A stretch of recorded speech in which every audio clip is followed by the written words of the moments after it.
Have at it, ladies. Awesome. Okay, thanks. Okay, hi. Is everyone already over here? So I got this by the I'll just hold on to you guys. Yeah. You just have to walk Okay. that'll work out. Okay, hey everyone, thanks for coming to our rounds today. I think most of us recognize each other, but there's just a couple new faces, so for you guys and for the purposes of the recording, I'm Megan Warnica, I'm a social worker, and this is my coworker Kaylee Bruce, she's a social worker as well. We are 50% of the mental health team, and then we've got Madeline Lass. She's a psychotherapist. And then we're missing Jacqueline Stanley, she's a psychotherapist, and Jessie Dura, she is a play therapist, and she is on leave right now, so hopefully she'll come back soon. We've got kind of a two-part presentation for you guys today. So the first part, we're going to talk a little bit about counseling and therapy, and then Kaylee will speak about DBT, which is a modality that she's been learning and using a lot with her clients. So we're hoping that this can be just casual and conversational, and so if you've got comments or questions or patients that come up for you that you want to talk about, please just join in, so that we can have just like a really collaborative conversation. Yeah, sound okay? A lot of you guys have had this conversation with me or with Jessie before. But as we grow and as our services change and as our client base changes, we kind of identify the need to have it again, right? Just about the benefits of having this multidisciplinary team, and one of the huge perks of being at Miller Health is that we're all under the same roof, right? I hear from my clients all the time that they love coming to this one-stop shop, but sometimes depending on your familiarity with counseling, we don't always understand what it is and what it isn't, and so we're hoping just to have an informative conversation about it. I've been a social worker now for like 15 years, and so I hear things like, I don't need therapy because I've got my friends, or my mom says, I don't need therapy because I have you, Megan, which is not accurate, right? It's very different than that. Sometimes we'll hear things, and not specific to this clinic, but my patient doesn't need therapy because they're comfortable right now just talking to me. And we don't want to undervalue any of those really beautiful experiences, right? I mean, that's so important to provide that space for your client where you're regulated and they're sharing, and that's a huge piece of the puzzle. But there are some things that therapy provides that just holding space doesn't give, right? I think it's about equipping patients with good coping tools, so that they can I always say put everything in their toolbox so that as they're going through life, things happen. We don't always have control, maybe our experiences or different events that happen in our life, but building up our toolbox of coping skills and tools that we can draw from in the tougher moments is always good and helps build resiliency. In my experience, so I come from a rehab background in a hospital, so I'm used to working with a multidisciplinary team, and really seen the kind of the coordination between allied health and doing some counseling and psychotherapy with clients that are on their recovery journey of various different illnesses or chronic conditions. So I find that psychotherapy can even be a gateway to engaging someone more in therapy. If they have more skills and tools to be able to cope, then they might be more engaged and more willing to, be an active participant in their rehab goals. Yeah, so one of the other differences is that counseling and therapy is provided by a trained professional, and it has accountability and is action-oriented, right? So it depends on the level of acuity. We've got some clients who maybe are in a more acute situation and they want tools right away. And then, did I skip ahead on you? No, you're good. Okay. You're on. Okay. And then we've got some that may have kind of a longer term plan of untangling some core beliefs, or, for example, if you've got a client who you're seeing who has some chronic pain that has no real cause, that may be someone who we're seeing for a really long time, and we're going back in their history and we're figuring out somatically what's happening that's causing this pain in their body. Or maybe you've got someone who's got some type of chronic illness and we're working with them to figure out how do we maximize or build some tolerance to the distress that they're facing. We know that we can't change the situation that they're in, and we're not going to be able to necessarily change the pain that they're in, but we're going to change maybe their relationship with that pain so that they can actually engage their life and engage their community a little bit better. So there's big differences in what that relationship looks like, but we are trained in the psychological part of that. So therapy is delivered by trained professionals, either a social worker, a psychotherapist, or a psychologist. But different, it's a little bit confusing because it's not to be confused with things like life coaching, right? Which is not provided by a regulated profession. That's just a person who hangs up a shingle and provides a service, right? But this is a different thing. It's regulated, it's supervised, it's requires a great deal of training. So questions, concerns, comments? No? Okay. Just for, I think there's, with people coming with different goals of therapy, sometimes people are like, maybe I only need to have a couple short sessions to really be a solution focused. I'm really stuck on this one particular issue. I really need to hash it out, figure out some coping tools and kind of go on with my life, which is totally fine. Other times they may come for a specific issue and it may kind of turn into a bit of a longer term thing depending on their goals or what's uncovering. So it is a bit of both. Just because you're doing therapy doesn't mean you're signing up for like a 6-month program. It could be very solution focused and goal oriented if that's what they're seeking. So it's not necessarily that they come in and we're just gonna like unpack everything from your childhood and get really down in it, unless that's where they want to go. So Yeah.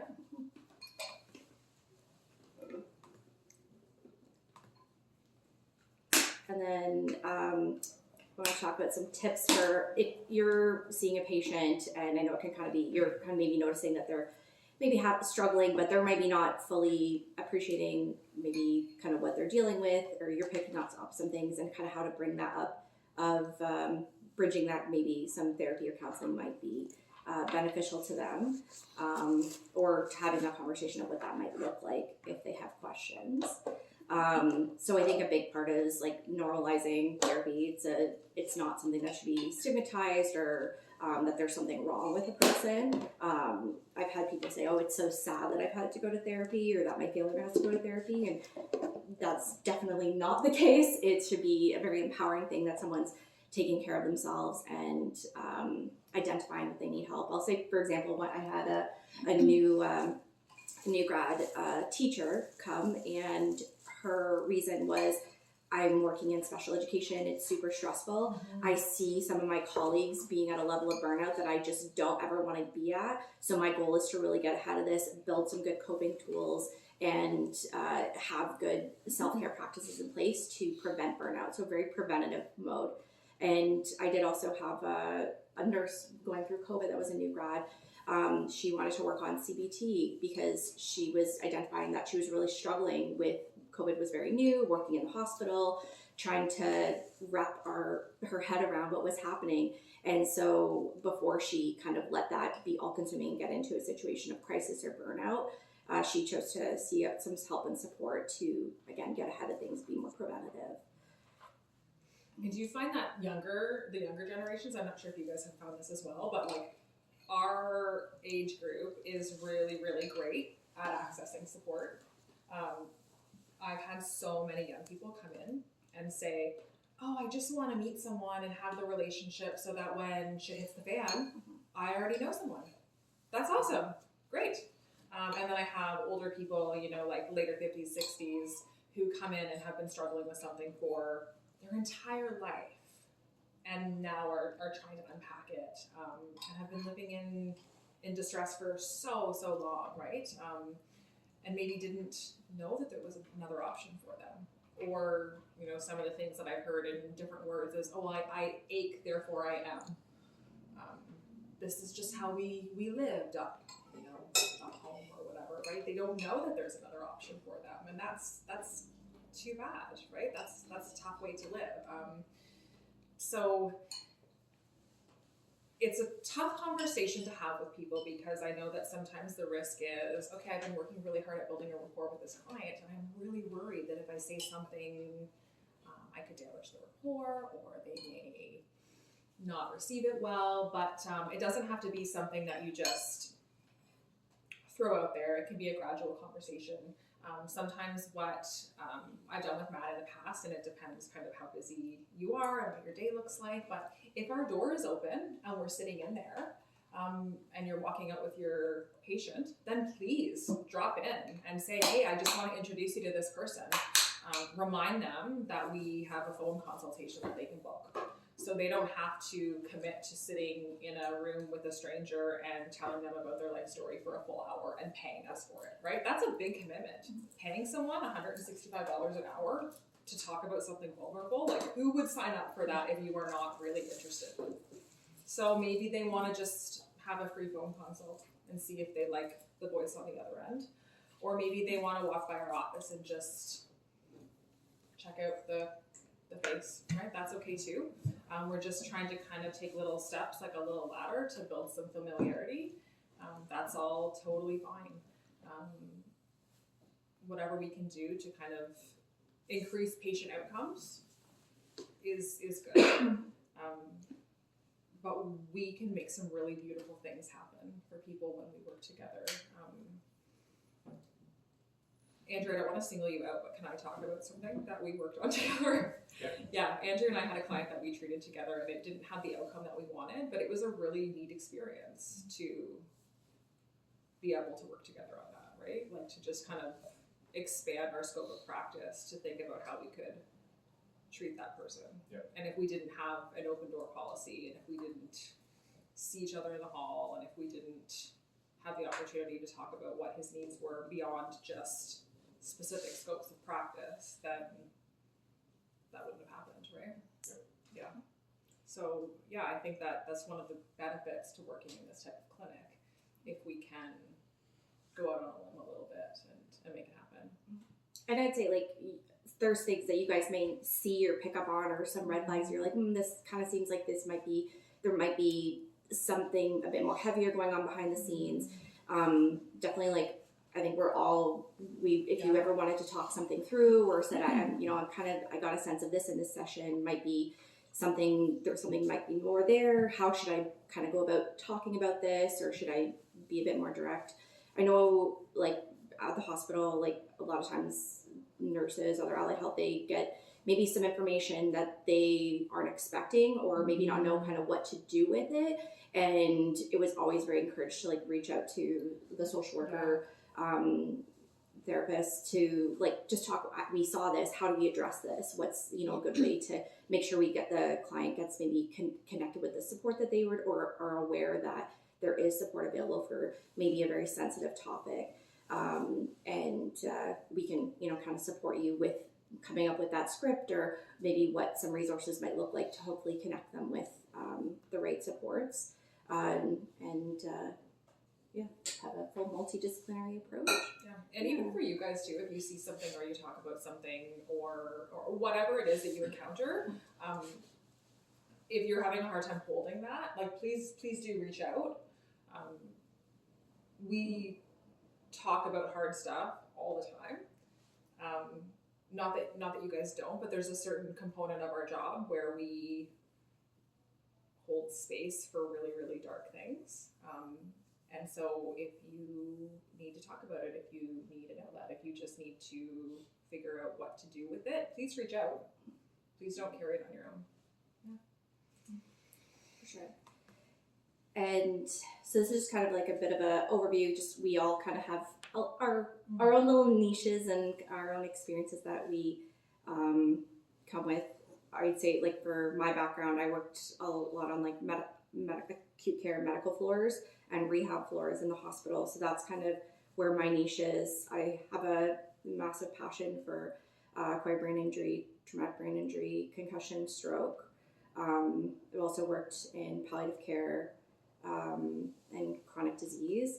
So that's kind of where my niche, I guess, lays. And I'm always happy to talk with clients that are going through that. Even return to work, like after an illness or an accident, working a lot with clients on what does that return to work look like? What boundaries do they need to set? It's always a bit more than maybe what their doctor would write on a form of what a modified return to work goes, but it's all also about how they're mentally preparing to return to the workforce or school, and what that looks like as well.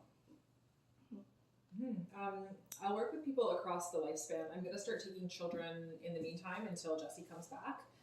But when she comes back, Jessie and Jacqueline take most of the children. Children are not my ideal clientele, but we want to make sure that we're not missing referrals as they come in.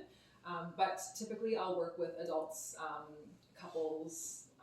I'd like to start working with families as well. I like to work with grief and with end of life as well.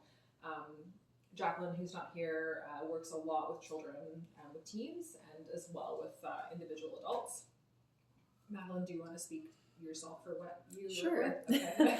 I really like working with teens also, and then couples therapy and family therapy. With couples and family, I always do an intake beforehand because it's such a wide variety of stuff, and I do have like a specific scope within that. So I was just doing an intake before or intake call before an intake session. I think the biggest difference, and correct me if I'm wrong on this, between me and Jacqueline, because she does a little bit younger than me, but we both do teens. She's really good at like phobias and Yes. like really good at phobias, really good at, I feel really anxious when I get in the car, like very specific stuff. She's very structured. She's really wonderful at that stuff. I do more of like relational trauma. So like, it's a big, like crazy, like family situation. This teen's really struggling and being missed. Self-harm is something that I really work with. The relationships with peers, like any like relational stuff, where Jacqueline's more of like the phobias, and more like structured, if that makes sense to me. That's a really good distinction to make, yeah. Because Jacqueline does really, really well with anything that's like a structured CBT or like a directive thing. Yeah, right? it's like, I started getting panic attacks when I start going to dance class now. Like that's so Jacqueline. She'd be great at that stuff. And you can always reach out to us too with a client, and we can figure out how to like give them a call and figure out how to place them where they'd be a good fit too, so that they have the best experience. Yeah. And we've like had patients that maybe come in, they'll be like, oh, you know what, I think it'd be a better fit for Madeline. There's maybe some marital issue or whatever, and so we would kind of connect the client with them just to make sure they had the right support with the right person.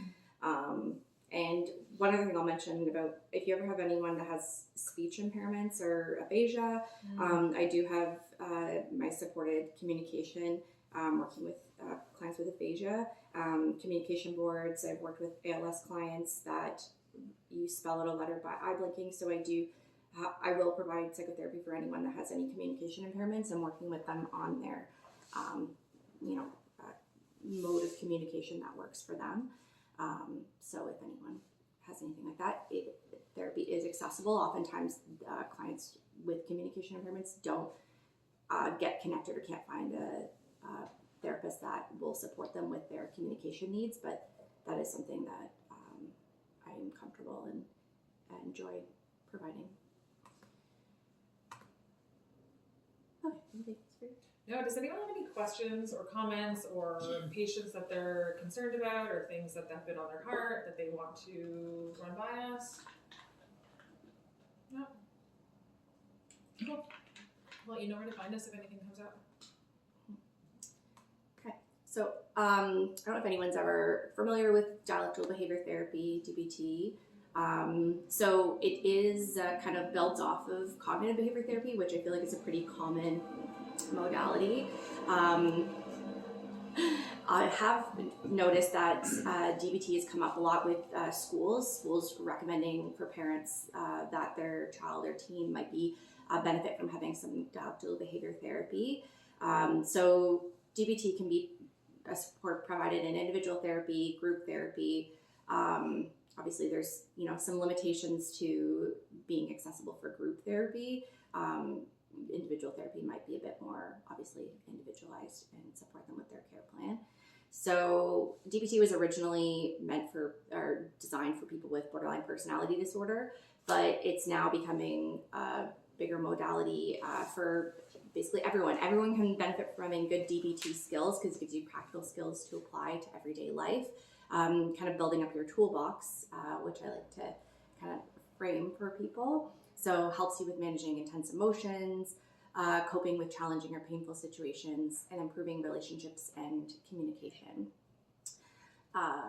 So I'm just good. The four core skill areas of DBT. So mindfulness, being present and aware without judgment, emotional regulation, some radical acceptance skills as well. Working on your distress tolerance, so managing emotional and physical pain without making it worse. So when you're in those intense moments, how are you able to get through them? And interpersonal effectiveness, so improving communication, boundary setting, strengthening relationships with colleagues, family, people around you that you may have strained relationships with. So these are just some little cheat sheet for DBT. I won't go into depth of it all of it, but so with mindfulness, it's about you learn the what and the how skills. So observing, putting to words your experience, participate, and experience how. So one, mindfully, non-judgmentally, and effectively. So really not attaching any judgment to emotions, but just identifying them and experiencing them. Then you kind of go into the distress tolerance. So these are kind of the DBT loves acronyms. So it's a good way to kind of for clients to memorize the skill that they're learning and be able to reference it.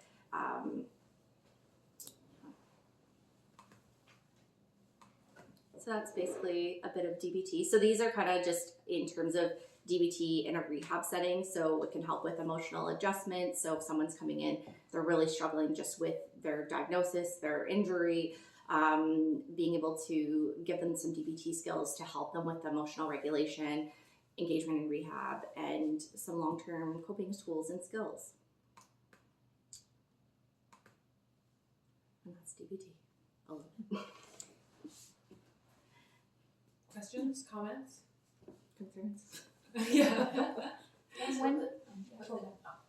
The difference between CBT and DBT. Mm-hmm. So CBT is basically identifying like thoughts, feelings, emotions. It doesn't really give you applicable skills to apply it, whereas DBT takes it a little further, says, okay, we need to work on emotional regulation. So what are some things to help you with emotional regulation? Like wise mind. So looking at the emotional mind, the rational mind, and then what can we do to like kind of bring it to wise mind where it's a little bit of both and balancing it out. So just gives you more practical tools to apply for everyday life. Yeah. So that's why it's very helpful. Kind of could look like CBT is very effective if you have one fear or phobia in a very tangible setting. So I am afraid of dogs. And then it will give you some tools to be able to investigate, okay, the fear comes up and then this impacts my behavior and then this impacts it kind of goes in this big cycle of thoughts and feelings and behaviors. And the trigger is seeing a dog, right? When it gets really complicated, right, when the fear or the feeling or the situation gets really complicated, CBT can really fail us. And so DBT can be useful at helping someone to learn things to expand how much distress they can actually tolerate. So if the fear was, I use this often with my daughter because her distress tolerance is like very, very minor. My sock is bunched in my boot and I'm sweaty and my hair is touching my back and now I'm going to punch my brother.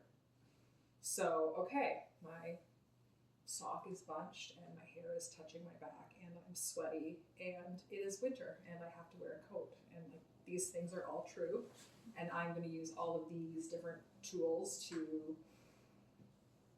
still be uncomfortable. Like I'm still uncomfortable. I don't like any of these things. Don't love that my sock is bunched. But like how can I be, instead of like 10 out of 10 uncomfortable, how can I be like a 6 out of 10 uncomfortable so that I can still actually like do the things I need to do? Does that kind of make sense? Because I can't go through life every time my sock is bunched and I'm sweaty, punching my brother in his face, because that's not a great way to start the day. So we're just, this happens like a lot of mornings. So we're just trying to like expand that window of tolerance from like this big to like this big. We're working on it. Helps people that maybe don't have like I think CBT you have to have a higher level of skill set to connect the dots and do that on your own. But DBT is really if you're maybe don't have that level of skill set to kind of help walk you through it, kind of almost like gently holding your hand to walk you through the process and the steps and learning those coping tools to get you through, and then hopefully you'll be able to build some insight and apply it to other areas of your life.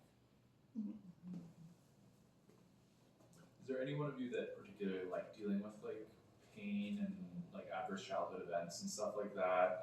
Just because there's a huge relationship with like chronicity of musculoskeletal pain and, you know, sexual, emotional, physical traumas in the past, and that's something that I find like with my patients I'll often like find out, but like not unpack because it's out of my scope. But like just knowing if like all of you or some of you are more interested in that kind of thing, because honestly, I find when the question's asked, it's in a lot more patients than we think.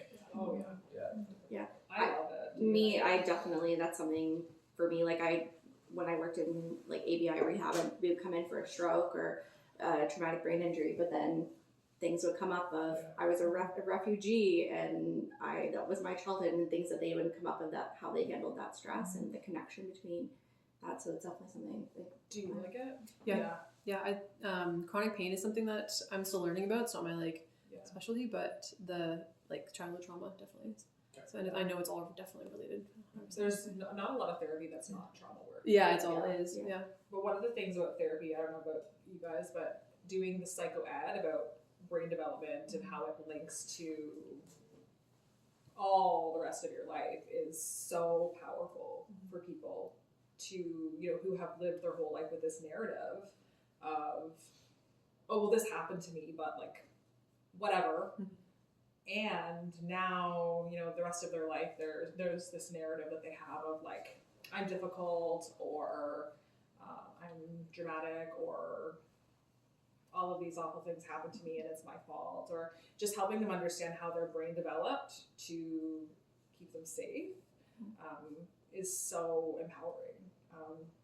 I had a client a couple years ago, and her narrative, her whole life, is similar situation, like a lot of adverse childhood events, and her narrative on our very first session was like, well, I'm just a high school dropout, and now I have this concussion, and you know, it had changed her whole life, but her narrative about herself was already so negative because she was just this high school dropout. And then through some counseling, we realized that she actually didn't drop out of high school. She left high school because she lived in a remote northern community, and she had to leave high school at 14 to care for her entire family by getting many, many, many jobs. So just changing that narrative for her, that actually that wasn't that story that she'd been telling herself for the past like 50 years, was so empowering and changed her whole perspective about her recovery, right? So anyway, we all love it. Long story short. And I find sometimes people are like they're so resistant to go through because they're like, I don't want to go back to, I don't want to relive it, I don't want to rehash it. And I think a big thing is to like, if they're having that boundary, is like we always respect that boundary, and then sometimes there may be a door that opens it down the road, and they would be comfortable exploring it, but it's not an expectation that you need to come and just like be an open book with us right away on day one and share everything. It's just, you know, about going with the person where they want to go and be with them so that they can feel that therapy is accessible based on where they're at with their recovery, with their journey.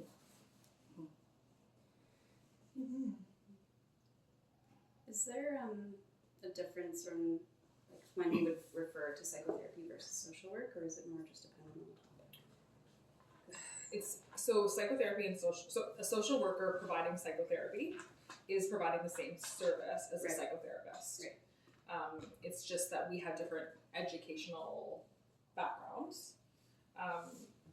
So in Australia, it was like social workers only in the hospital. yeah, So- different. and then I've had people ask me, I'm like, you can see either. They're both Mhm. equal. Same. In the hospital, I'd say it's like they don't typically hire or psychotherapists. It's always usually registered social workers that do like a bit of both, like case management, system navigation, and Yeah. therapy.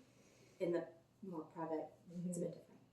In Ontario, same. In other provinces, they do it a little bit different, and it can be really confusing for people. But here, it's the same, depending on their benefits.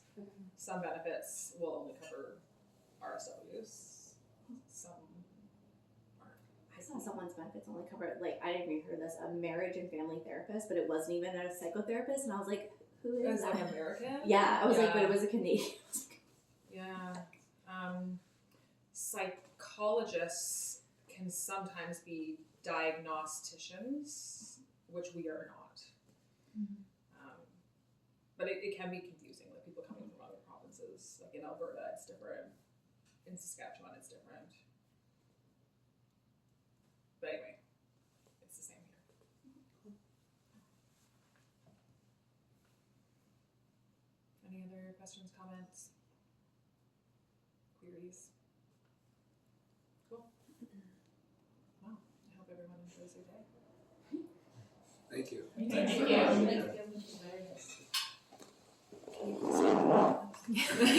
Any